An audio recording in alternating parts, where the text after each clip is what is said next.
Back in the 50s and 60s, pheasant hunting reigned supreme in many parts of the Midwest, but especially Iowa.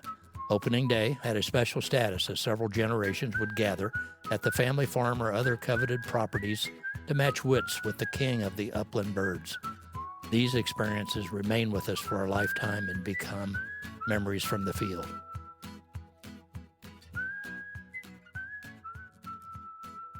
Hey, tonight's Memories from the Field guest is my brother-in-law, Steve Nash. And Steve grew up in the Kansas City area and currently lives in Tennessee. And we're going to try to talk a little bit about what it was like hunting in the late 50s and not only birds, but some waterfowl as well, which he was kind of into with his uncle. So, Steve, welcome to the program. Well, thank you, Wade. We've talked before about a lot of, over the years, a lot of hunting stories, especially as they related to Uncle Hockey. And he was kind of the one that kind of took you under his wing and got you kind of involved in the hunting side of things. Is that right? That's right. My mother and father and my sisters, initially we all lived together in one house with my grandfather and grandmother and my uncle in Kansas City. And so I did a lot of things with my uncle. And he wasn't married, so I got to be, I guess, his son in a certain respect. And my dad didn't mind, so that's kind of the history of the family. We all lived together in Kansas City in one big house, one bathroom. So it was interesting. Family closeness. Family, definitely closeness. But when I was small, I began hunting with my my dad and my uncle, and fishing. And my uncle was really an outdoorsman.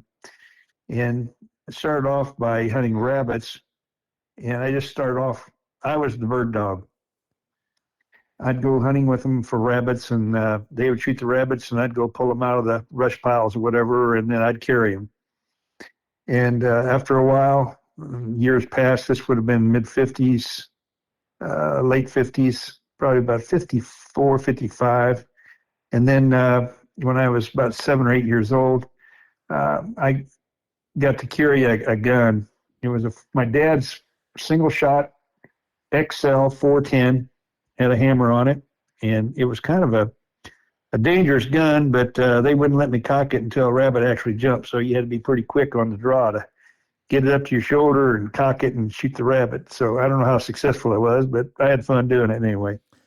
Yeah, I know that I've talked to a lot of older gentlemen who all mention their first gun being that same hammer 410 that we, in fact, I think we had one at one time, and yeah, you had to kind of pay attention to make sure you could stay safe with that thing. But it was interesting. But anyway, we had a great time hunting rabbits, and that's basically what I did till I got a little older. And I graduated one Christmas. I distinctly remember coming down. Santa Claus had left me a Model 50 Winchester semi-automatic gas-operated 20 gauge, which was, for me, it was a beautiful gun. It still is. I still have it. It's a beautiful gun, and I got to start using that on rabbits. And then about 1957, 58, I would have been about 10 years old. And my dad, my uncle had been going up to South Dakota pheasant hunting. And so it's October 21st, typically we'd go up there, and I got to go with him. And of course I didn't carry a gun, but I did get to go pheasant hunting. And so your first time, you were how old then? About 10. 10, okay. About 1957. Rode up there with my dad and my uncle to Viborg, South Dakota. And they hunted. I did exactly what I was doing before. I was bird dogging. I'd run down the pheasants if I could and put them in the bag and carry it. Back in those days, you were allowed 5 birds, males, a piece per day, and you couldn't start hunting up there until noon. So you got to kind of sleep in the morning and eat your breakfast and go out to the field and get ready to hunt, but you couldn't start till noon. So we had my uncle had met a guy that owned a farm up in Viborg, and that, of course, that farmer knew a lot of the other farmers, which very heavily Scandinavian communities, Danish, I believe. So we got to hunt in their fields because they didn't want the pheasants in their fields eating their corn. So we hunted up there for a couple of years as just a guy carrying a gun, little kid, and then I graduated to a Winchester Model 12 pump, and I did get to go hunting probably about 1959. I imagine I was probably about 12 years old when I first got to go pheasant hunting. We didn't have dogs at that time. We hunted with the same fellows from North Kansas City, and they were all friends of my uncles, my dad's, and we would go up there and hunt. But we needed dogs because there'd be 8 to 10 of us hunting. These fields were huge cornfields, and you needed a whole lot of people to hunt them. Yeah, yeah. But if you knocked one down, it was pretty hard to find them sometimes. Now your dad hunted. He would go on all those trips with you and your uncle. He started off. Yeah, he started off in the first few years I went up there. Yeah, Dad went, and I still remember staying in the boarding house in Viborg, South Dakota, across from they had one theater, they had one restaurant, and one boarding house that all the hunters stayed in while we were there. We always bought our licenses from the same filling station. There, I think it was $25 for a hunting license and a stamp. And like I said, it was basically the same guys. But yeah, Dad stopped going there later on. I just went with my uncle and some of his friends. Dad quit going, and so I just hunted with my uncle. Now, what was the boarding house like? What was how did that all? Was it just your group, or were there other guys from all over the country? Oh no, just I can't remember the lady that owned it. But anyway, we all stayed in the same room. There was one big room downstairs, and she had beds down there, as I remember. Of course, I was only 10, 11 years old, so I was pretty young. But I remember we all slept in one big room, and I can remember there was some snoring going on. Yeah, I bet. Yeah, but Mrs. Boy, I wish I could remember her name now. She'll probably come to me here for long. But no, she let us all stay there. I think we'd go up on a Friday night. We'd leave Kansas City after everybody got off work, drive all night up to South Dakota and get in there and sleep in. And then they get up and eat breakfast and go get our hunting licenses, and then go out to the fields by noon, and we'd start hunting. And then we'd hunt Saturday and Sunday. I think we'd come back on Monday. So we only hunted 2 days. So that first experience when you got to go pheasant hunting for the first time, obviously you weren't carrying a gun. You weren't old enough to do that. But what was that like? Do you remember, seeing those birds flushing? Do you have any recollection of kind of what that was like and how excited you were? Or? Oh, I couldn't sleep the night before we left. That's for sure. Yeah. I was really excited about being able to go hunting. And when a bird would flush, especially if it was close. And back in those days, the birds would flush pretty close. Initially, when we first started going up there, we'd kill 100 pheasants. And then there was a lady in town that for 25 cents, she would clean them and put them in a bag and freeze them for you. And of course, you had to have your tag they had to put on the bags. And it made it really, really nice. And we killed a lot of birds. There were a lot of birds up there back in the late 50s, early 60s. But I don't remember exactly, other than usually they would get right out from underneath your feet. And not like later on when I was pheasant hunting. It seems like the birds would always run out ahead of you. We called them runners, and they were always running. They wouldn't fly. Mm-hmm.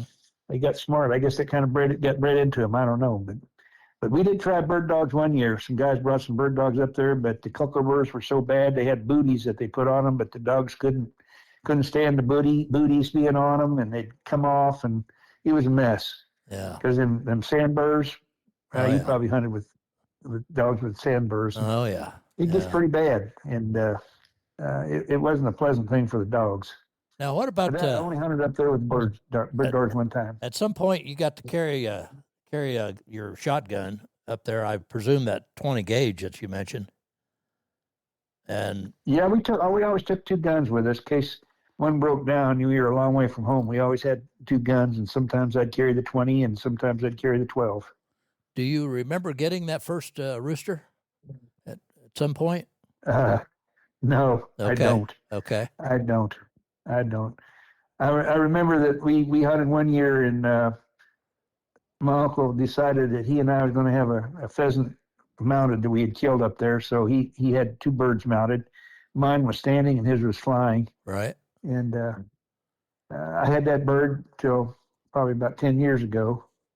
And my son's cat came in the bedroom and attacked that bird and tore it all up. So I lost my pheasants. That cat tore him up, and I threw him away. So Well, I know where I didn't have my pheasant the anymore. other one is.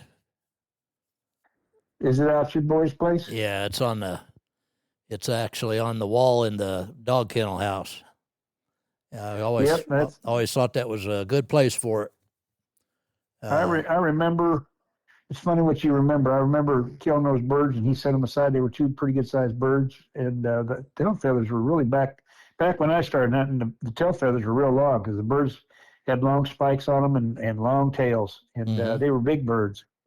And he picked out a couple of ones we hadn't shot up too badly. And anyway, I think I remember he said it cost him $25 to have each bird mounted, so $50 combined, which is quite a deal, I guess, anymore. And But what do you remember what year that was? no, they all kind of run together, but probably would have been 59, 60, Yeah. somewhere in there, probably either one of those 2 years. So And then that trip up there kind of became an annual event there for several years. It sounds like. it was an annual event that I look forward to very much. Yes, yes. But in between that, pheasant hunting, my uncle would take me down to Lake of the Ozarks fishing, and then we also would go goose hunting and duck hunting. And again, I would get so excited getting up at 2 o'clock in the morning. I don't think I'd want to do that now, but back in them days, I was young, and 2 o'clock wasn't too bad.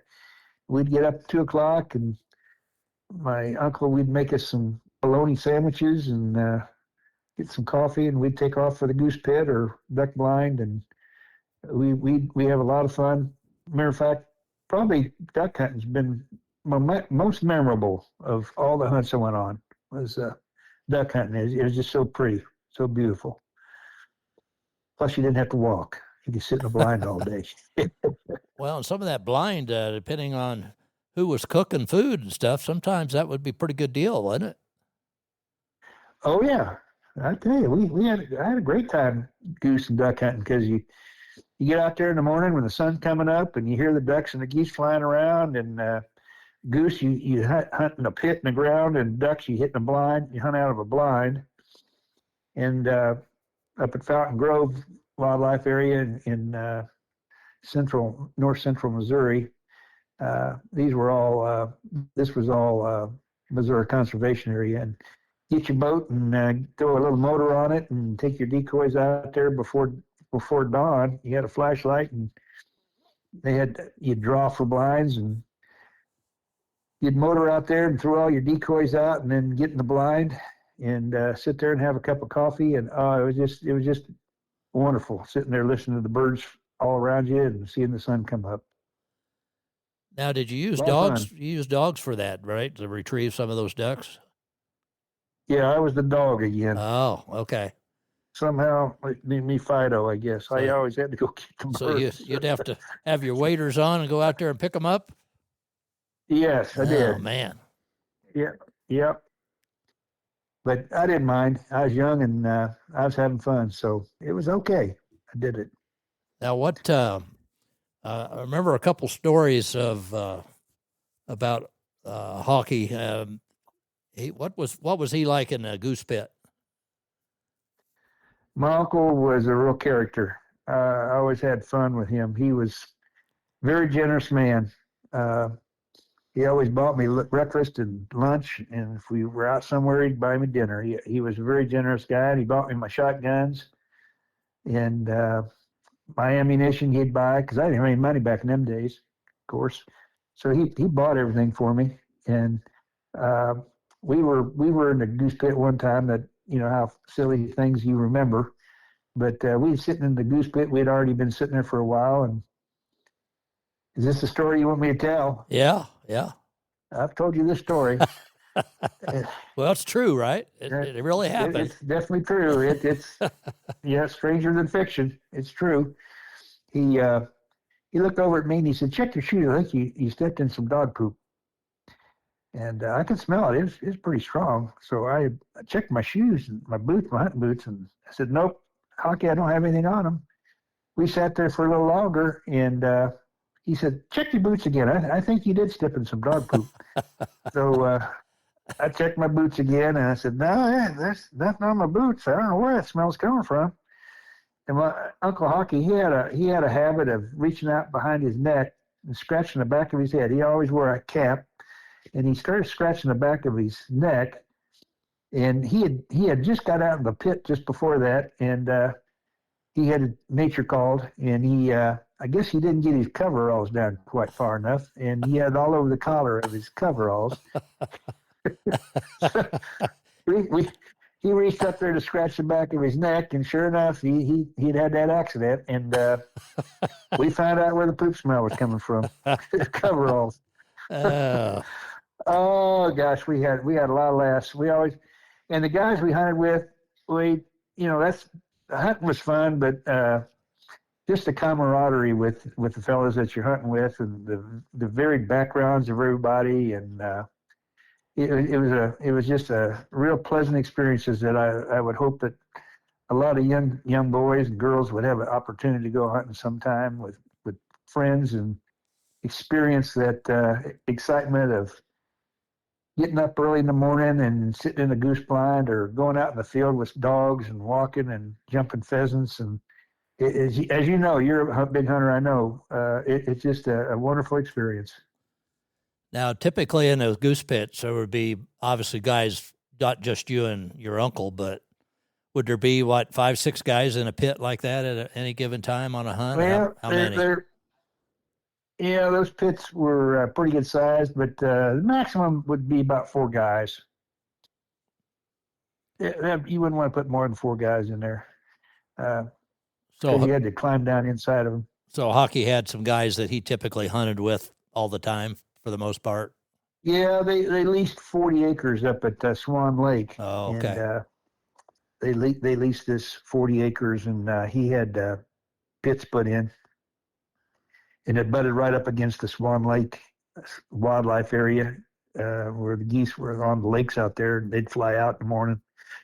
You would get a chance to shoot a few in the morning, and then if you waited long enough in the afternoon, they'd come back, and you'd get a chance to shoot them as they came back in. But like I said, more than just killing the birds, it was just the camaraderie of being with those guys and hearing the stories that they had of their trips, hunting trips, and things they had done. The old timers, which I don't know if there's many of those guys around anymore. I guess we're the old timers now. Yeah, and I don't think I was ever in a goose pit, but because I wasn't big into waterfowl. But was there kind of an etiquette in the pit where who shot or who took turns, or or was it just a free for all when the door opened up, everybody blasted away?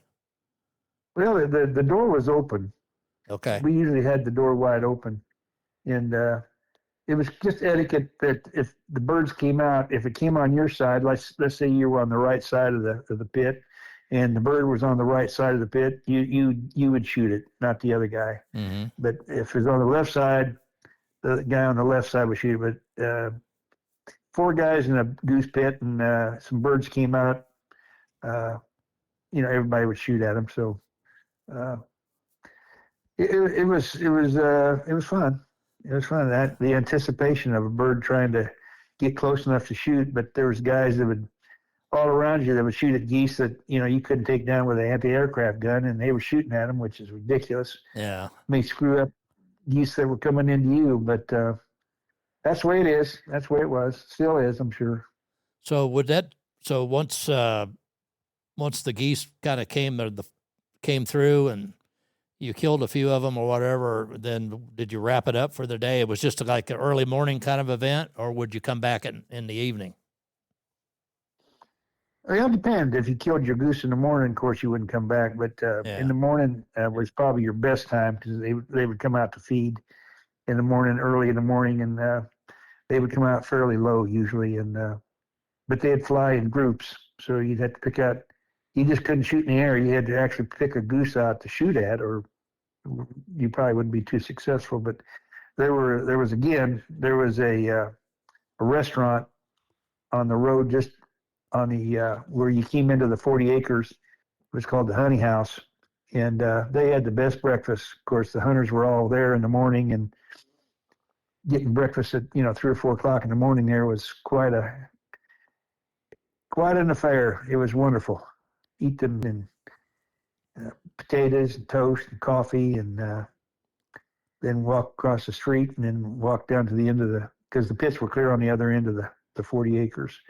But the people that ran the Honey House also owned the 40 acres. So there was the Ponting family up there owned a lot of property. But and once in a while, the boys and I would go. They'd take me jump duck hunting, go jump ducks on creeks, and we'd walk down the creek and try to jump some wood ducks or something. And if you'd kill your goose in the morning and some of the other guys hadn't filled out, I'd just go duck hunting with the boys. And my uncle had a '59 Cadillac red convertible, and I'd take that down there and go back into the timbers on those old dirt roads and mud. And it went. We never got stuck, but it's a wonder we didn't. But we killed a few ducks back in them days, and a few geese. But most was done on the lake up at Fountain Grove. I don't know if you ever been up there before or not, but No, I don't think so. it was wonderful. We hunted with the same guys typically all the time. But so obviously when it comes to using calling geese in, is that something that you got pretty proficient at over time? I like to think so, but probably not. Did everybody call, or were you the one that did all the calling since you were the best at it? Oh no, everybody had a goose call, and you'd try to sound like a bunch of geese, because we had a lot of decoys out in the field, and you'd try to sound like a bunch of geese were milling around down there, because and the geese, of course, up see all those decoys, and they could hear but you got hunters all around you trying to call them too, and some guys, it sounded like a bull moose out there trying to call a goose, but some guys were pretty good, and the Ponting good. They would call them with their mouth, and they could sound pretty much like a goose, Canada goose. Now and so you'd use a hand call of some sort then? You did? Oh yeah. Well, yes, I would blow that thing. If you see a goose, so you could hear it, and try to call him. Sometimes it worked, sometimes it didn't. Ducks the same way, but duck calling is a little bit harder, I think. Trying to master a feed call of a duck and get that tone right on a duck call is you got to be pretty good. You got to practice a lot, to be a good duck call. Be a good duck caller. Yeah, maybe that's why I did. A little easier. Maybe that's why I didn't do any duck hunting, is I couldn't call them in. Well, you didn't need to. You didn't have to. I mean, sometimes they'd just show up. You'd look out of your blind. Now, duck hunting, you're in a blind, and you're just like an island out in the water. And you put your decoys out there, and sometimes you'd be eating a sandwich or something, and you'd stand up, and there'd be ducks in your decoy swimming around. So you don't know how they got in there, but they'd get in there, and you couldn't see them. And it was just the whole experience was wonderful. my uncle Hockey, he spoiled me. We had a lot of good times, Yeah. and I wish he was still around that I could trade some of the same times with him. But Yeah. we made the most of it. What, yeah, now we talked about the pheasant hunting up in Viborg, South Dakota. Did you ever go into Kansas? Did you do any other pheasant hunting other than that trip? A friend of mine that I was in the Navy with, he lives over in Kansas, and he says, "I know there's some birds over in Kansas." And I had a English setter named Duchess, and I said, "Well, let's go over there. We'll go over and hunt some pheasants. We'll take Duchess." And had a pretty good nose on her. So we took her, and we headed for western Kansas, and we hunted on some public land. And as I remember, we didn't see any pheasants, but the dog, she didn't know what she was doing. She had never been trained or anything. She was just going by instinct, she had pretty good instincts. But we were driving down the road, and two roosters, the only two I think I saw were in western Kansas, ran across the road.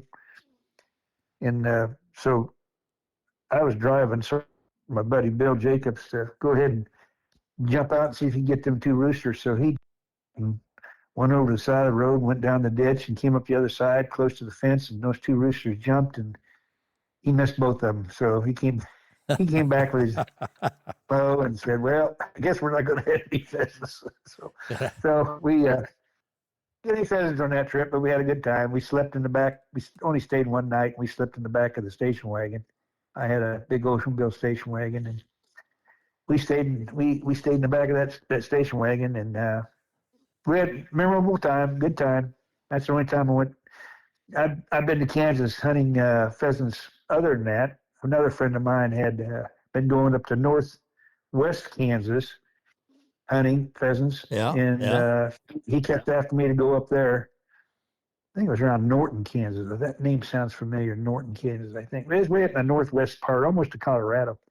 And we went over there pheasant hunting, and we killed a few birds. There were some birds over there, but we didn't have a dog. We didn't have a dog, and it was just jump shooting. And they'd get up pretty far out in front of you, but once in a while you'd get one. We'd kill a few birds out there, but it was nothing like the early days in South Dakota. Yeah, yeah. Those days were probably gone forever. Well, they certainly aren't the same anymore. That's for sure. Even up there. Didn't you go with me up there? Didn't we go up there? I did. Yeah. Yeah. I think we hunted the same place that you hunted as a kid. Yeah, we did. Now, most of the fields and the farmers don't let you hunt anymore unless they want to charge you. But the same family still had a bunch of farmland and knew some farmers that would let us hunt. So we stayed in Vermilion, I think. Yeah, I'm trying to think what year that was. Man. I'm trying to think. I think Sweet Lou was a pretty young dog. He might have been a year old, maybe. And that was probably, I'm guessing that was probably, what do you think, 2008 or 9 in there somewhere, maybe? I don't know. But it could have been. I don't remember, Wade. All I remember is we didn't even see a pheasant, I don't think. We had fun, but we didn't see too many birds.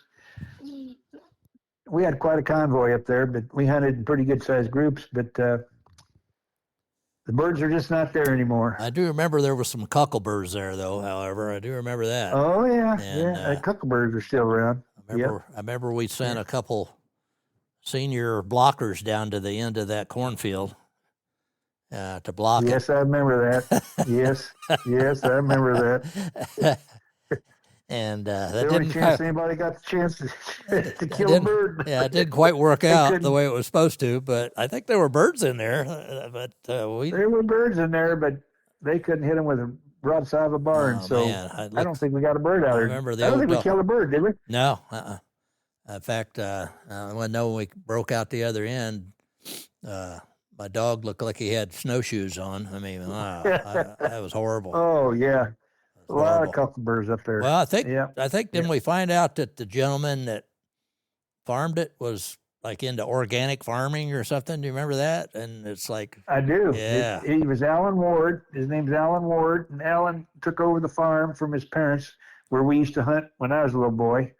Kind of nostalgic hunt for me. yep, yep. We, yeah, he had gotten into organic farming where he didn't use pesticides or anything on the ground, and he was trying to de-weed by just letting the weeds go wild. And I don't know how that worked out for him, but I remember his brother turned out to be an attorney, and Alan's a farmer, and I think his sister still lives up there too.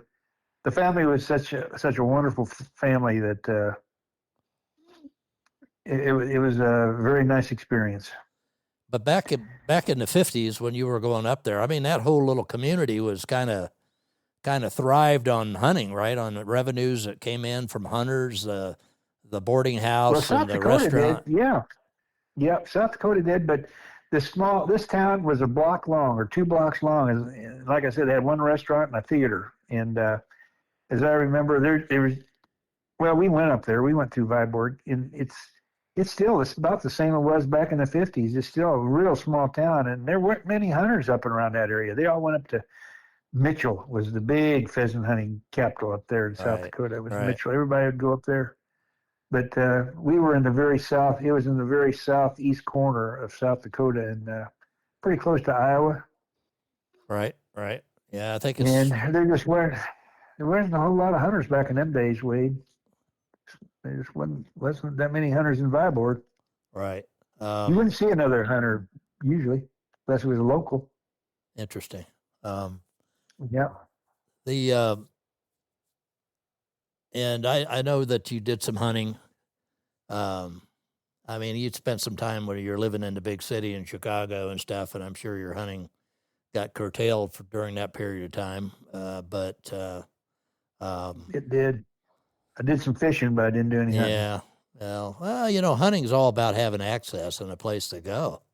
And that's true. In Kansas City, when you grew up there, and with Uncle Hockey, you had a place to go goose hunt, and you had a place to go pheasant hunt. Well, if you're out there trying to get access to, especially to private ground, it's just a lot more difficult than it used to be, I guess. And so that's what I see in the hunting world is kind of one of the setbacks, is just having access to a place to go. That's so true. Yes. And of course, farming now, all the hedgerows are gone, and farmers are farming just about every square inch of their property. So, and they're using pesticides and herbicides and all that on there to keep the weeds down. And I don't know what. A lot of acres in Iowa. Here in Iowa, if you do have habitat, typically you're going to find some birds, but like you said, the fence rows are gone, and a lot of the farmers have this agriculture has changed over the years. It has, and that hasn't helped them. That hasn't helped them at all. But now down there in Missouri, where you grew up, obviously that is also big quail country. Did you ever do any of that quail hunting? A little, but it's usually in connection with our rabbit hunting. We would go out rabbit hunting, and the farmer would say, "Yeah, I know there's a covey down here, or there's a covey over there." And so we'd hunt around there, and we'd jump a covey once in a while. Yes, we did. Did you like that? I mean, what did you enjoy? I mean, obviously you're looking for the rabbits mainly, but there's something about a flush of a covey of quail that gets your heart beating pretty fast.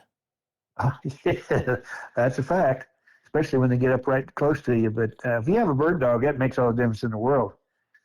We would always just jump shoot them. And if you have a dog that can make them hold, or as you know, it makes a big difference. Yeah. Quail hunting's fun too. It was all fun. I was always happy and excited to be able to go hunting or fishing with my uncle and my dad early on. He quit going a little bit later, but my uncle was always even in the military. I know that I've read some of his letters home and things, and it said that he got a congratulatory letter from his commanding officer where he was in World War II out on an island off of Africa.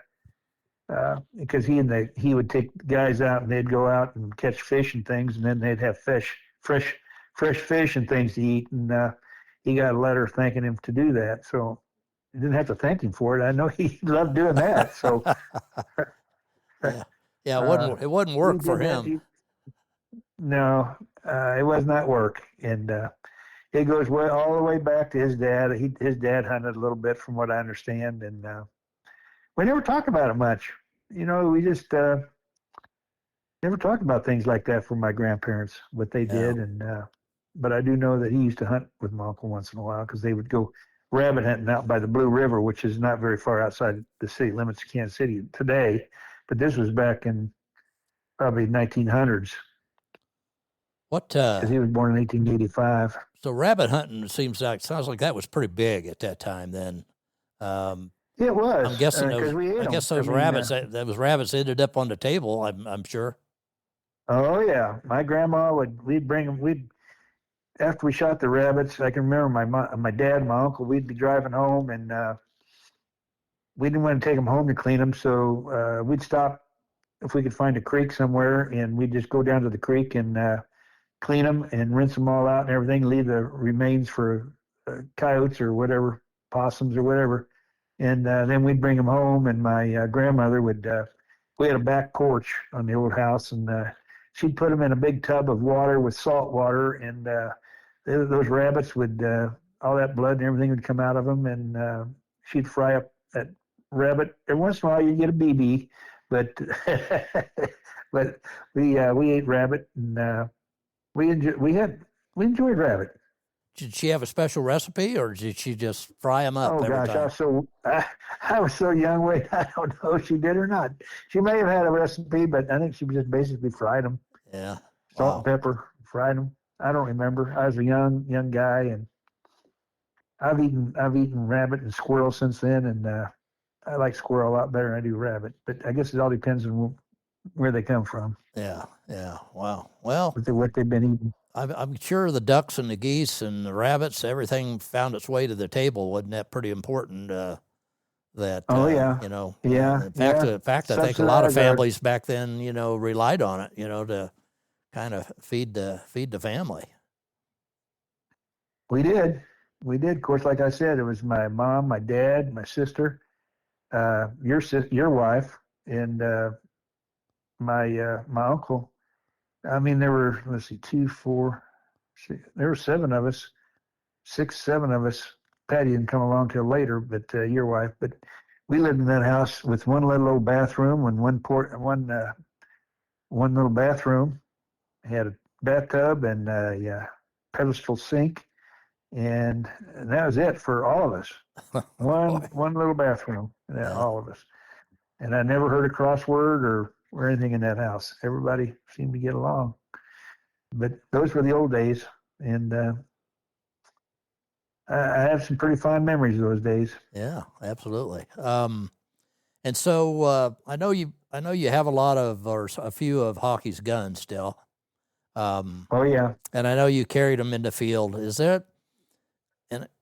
And I have my granddad's gun too, and there's something about an old gun, and I guess when you have it in the field, it's kind of like having them back and hunting with you again. I guess I don't know how to explain it, but I've had a lot of guys in the field that are carrying what we call a legacy gun, and it's like I said, it's almost kind of like, okay, if you're carrying somebody's old gun, it's just kind of like a piece of them is still with you hunting. And so, and I think in the hunting world, for us, I think that's just kind of part of that history. And I think you kind of fit into that too, that you got a lot of his old guns. And when you take them out of the cabinet, or even when years ago when you hunted with him, even, it was kind of like having him in the field with you still. Yeah, I had that model Winchester, that model 12 Winchester 12 gauge. That's the gun that I normally took hunting on just about everything I hunted later. Pheasants and goose and duck and even rabbits I shot with 12 gauge. And I don't know where he got that gun, but I didn't know this till later. But the barrel, where it attaches Hmm. to the receiver down there, they had two different serial numbers. So I don't know what that was all about. But I carried that gun so much I about wore off the serial numbers. But you carry it in the field, and All right. that's the gun I typically carried was that Model 12 pump, and that 20 gauge is probably like brand new. Even though I did carry it a little bit, I did shoot it a little bit, but I just preferred the 12 gauge a little bit more than that 20 gauge. Had a little bit more up to it. When you're shooting pheasants, you need that. Yeah, that's Unless kind you're a of. good shot, unless you're a good Yeah, shot, well, maybe you don't need it. But well, that's kind of why I went to guiding is because I never could shoot very good. But, but, yeah, it's like you said, you kind of get that favorite gun, and it feels right, and it fits you.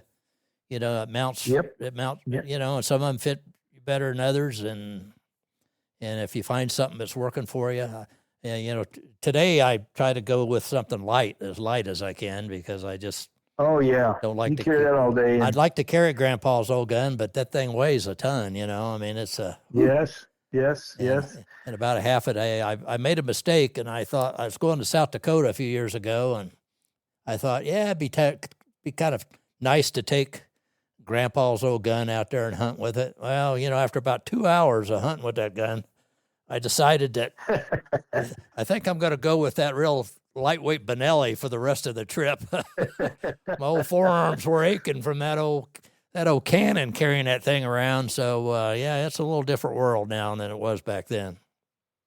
Well, that's one of the good things about hunting in South Dakota because they wouldn't let you start until noon. So, and about the time the sun started going down, you start road hunting, and I mean, I was young and I was still worn out. Get a good meal in you, Those and you corn, sleep good. oh, sleep good, yes, sir. What It was a lot of fun. what what do you think that some of the young people today that haven't experienced hunting? I mean, obviously, a lot of it is you need somebody that kind of takes you along for an uncle or a dad or a grandfather, and if you don't have that, it kind of becomes a hard way to get into the sport. What do you think they're missing when they're not exposed to the outdoor sports like we were? Well, hunting is a discipline. I mean, uh, nowadays, I guess you have to go through a hunter safety course to get your license when you want to go hunting. To get a hunting Right. license, I think you probably know more about that than I do. But uh, that's all good stuff. Because it is a discipline. You need to know the safety features of the gun, and uh, but they miss out on the exercise and the fresh air and the camaraderie, mostly camaraderie with other fellas, and usually the younger guys with the older guys, you get a flavor for the way it used to be. And I went along just for the stories a lot because I used to love those stories those guys would tell about their earlier days and their various hunting trips, elk hunting or moose hunting or whatever. Or 2 days ago they killed this goose, and it was just for me. And I wouldn't say it was probably for everybody, but for me, it was being close to my family and just enjoying the great outdoors and getting exercises and having stories to be able to be told later on in life. Right. But it's just a good combination of experiences that you carry the rest of your life. And for young men today and young women too, I've got a real estate agent that beautiful girl, and I don't know how old she is, 27 or how old is she? 35, something like that. Real pretty, real tiny little thing, and she goes out and kills an elk with her dad Yeah. uh, out in Wyoming, I think, or Utah. And this thing's bigger than a house that she killed. But she goes deer hunting and she kills elk, and she enjoys being out with her dad. And I think it's great that you spend some time with your family and friends, and that's a great time, great way to do it, Well, in you my build those opinion. memories. That's what we say, when you're out there, and even as many memories as you have from the past. Every time you go out, even you know, you're something happens, dog does something, there's a memory of somebody that you're with, and Or somebody poops on their collar or their coveralls or something like that. well, things Those stories sometimes, you never forget. yeah, I'm sure As that much as you try to forget them, you just don't. I'm You know sure what I'm saying? I'm sure that didn't come up very often when hockey would be in certain Oh company yeah. with some of those well, guys. Yeah, it came up a lot. Yeah, Yes, it did. I bet. That's that one that you just kind of, oh man, you're just gonna have to. Oh, I'm gonna have to own it. That's yeah. all I can do is I just gonna have to own it. That's and hope You that had to somebody own that else one. hope that somebody else does something worse that kind of gets the attention off of me. But I got other stories, but I can't tell them on the phone here. well, Steve, Yes. I appreciate you taking the time and reminiscing and telling some stories about hockey. Yeah. I'm sure Yeah. I'm sure he's smiling, and that some I'm of the sure he is. He's some of probably the laughing at us. Yeah. well, I'm sure. This episode brought to you by way of our sponsors. Highland Hideaway Hunting Preserve in Riverside, Iowa. With over 1,500 acres of meticulously managed and maintained preserve. Book your hunt today at highlandhunting.com. And Interstate Grain Service. Family owned since 1981, we offer personalized service with product and feed knowledge. Competitive pricing on numerous brands, including Purina, Nutrina, Kinetic, and Diamond. Stop in today at our retail location off I-380 in Center Point, Iowa. And Kinetic Performance Dog Food.